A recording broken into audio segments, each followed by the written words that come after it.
കീവിനെ ചാമ്പലാക്കാൻ റഷ്യയുടെ hypersonic പ്രഹരം. Ukraine തലസ്ഥാനമായ കീവിന് നേരെ റഷ്യയുടെ ശക്തമായ ബാലിസ്റ്റിക് മിസൈൽ ആക്രമണം. ഞായറാഴ്ച പുലർച്ചെയുണ്ടായ ആക്രമണത്തിൽ ഒരാൾ കൊല്ലപ്പെടുകയും 16 പേർക്ക് പരുക്കേൽക്കുകയും ചെയ്തതായി യുക്രൈൻ പ്രസിഡന്റ് വ്ളാഡിമിർ സെലൻസ്കി വ്യക്തമാക്കി.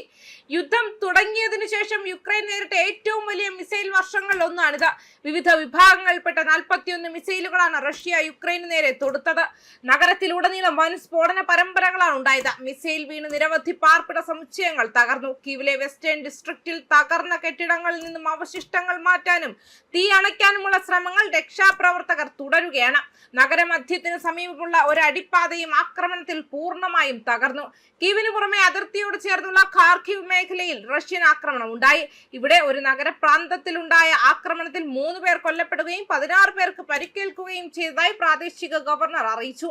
അയൽപ്രദേശമായ സുമിയിലെ ഒരു പുനരധിവാസ കേന്ദ്രത്തിന് നേരെയും റഷ്യൻ സൈന്യം ആക്രമണം നടത്തിയതായി യുക്രൈൻ ആക്ടിംഗ് വിദേശകാര്യമന്ത്രി ആൻഡ്രി സിബഹ പറഞ്ഞു. US നിർമ്മിത വ്യോമ പ്രതിരോധ സംവിധാനങ്ങളുടെ കടുത്ത ക്ഷാമം യുക്രൈൻ നേരിടുന്ന സാഹചര്യത്തിലാണ് റഷ്യ കീവിലും മറ്റ് നഗരങ്ങളിലും ബാലിസ്റ്റിക് മിസൈൽ ആക്രമണങ്ങൾ ശക്തമാക്കിയിരിക്കുന്നത്. ഞായറാഴ്ചത്തെ ആക്രമണത്തിൽ 18 മിസൈലുകൾ വെടിവെച്ചിട്ടതായി യുക്രൈൻ സൈന്യം അവകാശപ്പെട്ടു. ഇതോടൊപ്പം എത്തിയ 125 ഡ്രോണുകൾ 108 എണ്ണവും തകർക്കാൻ യുക്രൈൻ പ്രതിരോധത്തിനായി. പേട്രിയറ്റ് ഇന്റർസെപ്റ്റർ മിസൈലുകൾ യുക്രൈനിൽ തന്നെ നിർമ്മിക്കാനുള്ള ലൈസൻസിന്റെ കാര്യത്തിൽ US-ഉമായി രാഷ്ട്രീയ കരാറിൽ ഒപ്പുവെച്ചതായി കഴിഞ്ഞ ആഴ്ച സെലൻസ്കി പറഞ്ഞിരുന്നു.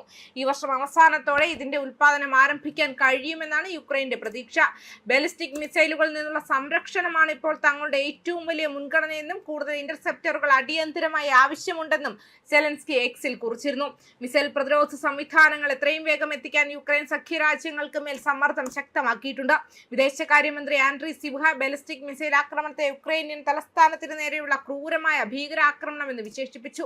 അതിന് ഉറച്ച പ്രതികരണം ആവശ്യമാണ്.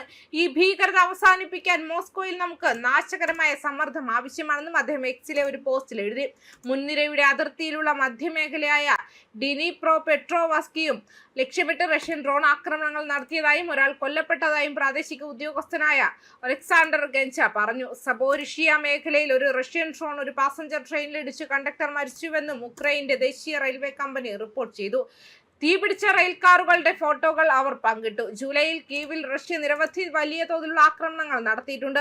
ഉക്രൈനിൽ പാട്രിയറ്റ് ഇന്റർസെപ്റ്റർ മിസൈലുകളുടെ കുറവുള്ള സമയത്ത് കുറഞ്ഞത് 7 തവണയെങ്കിലും ബാലിസ്റ്റിക് മിസൈലുകൾ ഉപയോഗിച്ചു. ഞായറാഴ്ച റഷ്യ രാത്രിയിൽ വിക്ഷേപിച്ച 41 മിസൈലുകളിൽ 18 എണ്ണം തകർത്തായി യുക്രൈൻ വ്യോമസേന അറിയിച്ചു.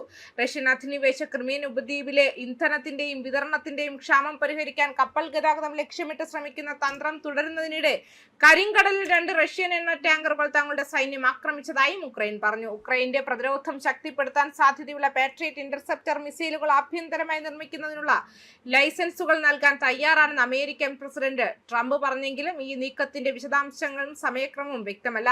ബാലിസ്റ്റിക് മിസൈലുകളിൽ നിന്നുള്ള സംരക്ഷണം ഇപ്പോൾ ഞങ്ങളുടെ സ്ഥിരവും മുൻഗണനയുമാണെന്നും സെലൻസ്കി ഞായറാഴ്ച വ്യക്തമാക്കി. എല്ലാ ദിവസവും ഇന്റർസെപ്റ്ററുകൾ ആവശ്യമാണ്. ഞങ്ങളുടെ കരാറുകളെ ഗൗരവമായി എടുക്കുകയും ബാലിസ്റ്റിക് വിരുദ്ധ ശേഷികൾ വിതരണം ചെയ്യുന്നത് ഉറപ്പാക്കുകയും ചെയ്യുന്ന എല്ലാവരോടും ഞാൻ നന്ദിയുള്ളവരാണെന്നും അദ്ദേഹം എക്സിലെ ഒരു പോസ്റ്റിൽ വ്യക്തമാക്കി. ന്യൂസ് ഡെസ്ക് കർമ്മ ന്യൂസ്.